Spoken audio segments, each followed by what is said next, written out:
రాష్ట్రంలో శాంతి భద్రతలను కాపాడాల్సిన పోలీసులు చట్టాన్ని తమ చేతుల్లోకి తీసుకొని దారుణంగా ప్రవర్తిస్తున్నారని మాజీ ఎంపీ జీవీ హర్షకుమార్ మండిపడ్డారు.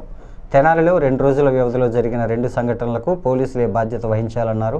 స్థానిక రాజీవ్ గాంధీ విద్యా సంస్థల కాన్ఫరెన్స్ హాల్లో సోమవారం జరిగిన మీడియా సమావేశంలో ఆయన మాట్లాడుతూ, తెనాలిలో 2 యువకులను దారుణంగా కొట్టి వేధించడానికి కారకులైన ఎస్పీని, 2 సీఐలను వెంటనే విధుల నుంచి డిస్మిస్ చేయాలని, ఈ ఘటనతో పాటు ఒక పోలీసులు తీవ్రంగా వేధించిన ఘటనలో ఆత్మహత్య చేసుకున్న మహారాష్ట్రకు చెందిన బంగారు వ్యాపారి సిద్ధేష్ జైన్ వ్యవహారంపై హైకోర్టు సుమోటోగా కేసు నమోదు చేయాలని విజ్ఞప్తి చేశారు.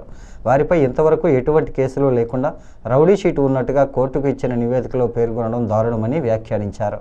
2 రోజుల్లో తెనాలి ఘటనపై చర్యలు తీసుకోకపోతే చలో తెనాలికి పిలుపునిస్తామని, అక్కడికి వెళ్లి అన్ని విషయాలు తేల్చుకుంటామని స్పష్టం చేశారు. నీ కాన్స్టిట్యున్సీలో మల్లాం అనే విలేజ్లో దళితుల్ని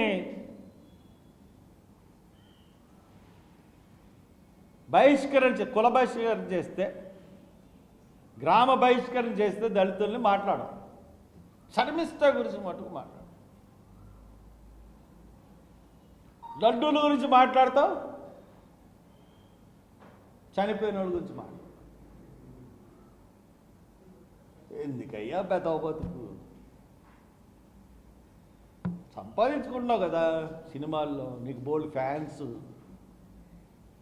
ఎందుకు ఈ అబద్ధాలు, ఈ దొంగ బతుకులు?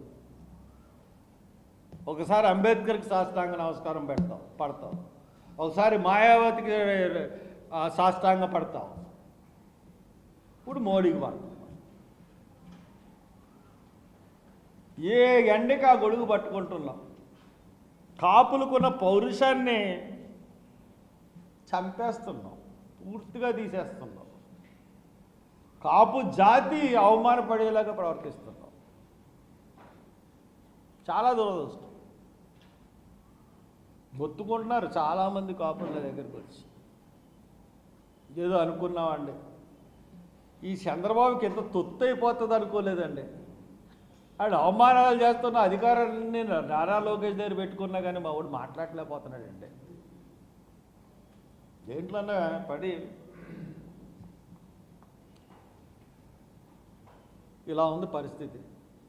ముఖ్యమంత్రి, ఉప ముఖ్యమంత్రి పరిస్థితి, ఈ తెనాల్లో పోలీసుల పరిస్థితి.